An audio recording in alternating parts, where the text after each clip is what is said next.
even though he certainly doesn't need the money. I didn't really get into music for the money, although obviously when you didn't have any, it was a big incentive. But we got into music for the love of it. From an early age, about 14 or so, I'd started writing songs and found that it was a magic little thing for me.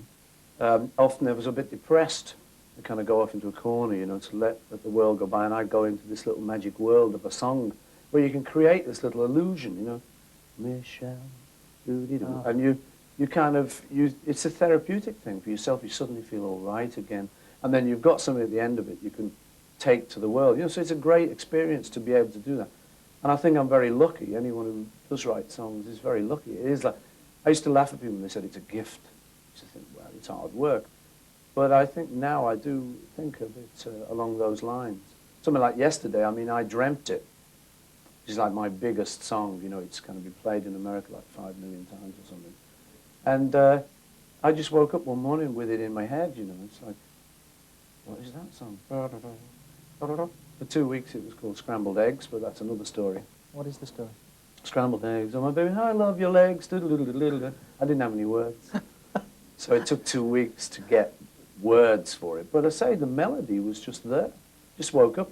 And it happens to a lot of people. I've got a girl cousin in Liverpool who sort of woke up after having heard this entire symphony orchestra she'd been listening to. Woke up and realized it wasn't a written piece. So there's a kind of magic to it that you can fall in love with easily. Once you've done it a couple of times, it's addictive, it's hard to stop. So I think if they chucked me out of the music business and people didn't come to my concerts, I think I'd still be off in some little corner writing stuff, because it's fun to do. But at your age, do you really want to go back on the road? I like the little cough. At your age, do you really want to go back on the road? I don't really want to go back on the road, but I like to play for people. Going back on the road is the least attractive bit of it. I like the idea of playing with a band. You can't really do that in a closet or a cupboard, as they were once known.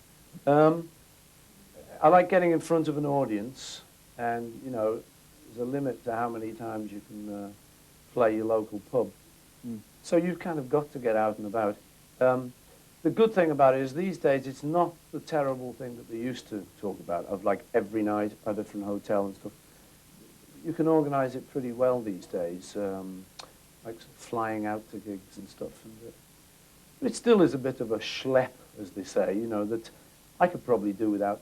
But I do like playing to people, and I do like sort of getting out and about, so you take the rough with the smooth. Anything left for Paul McCartney? What's the next challenge? Well, you know, I mean, I've never really thought, what is the challenge? You know, I just look at sort of whatever's coming up the next week. I'm not a great planner. And in the Beatles, you know, when there was a kind of slack period, somebody in the group said, well, you know, what are we going to do next? And the answer was always, well, something will happen. Always does, doesn't it? Yeah. People have asked me all week, what was he really like, Paul McCartney? The answer is just like that. Very nice guy, very unassuming, great company as well, and he watches Good Morning Britain too. He does.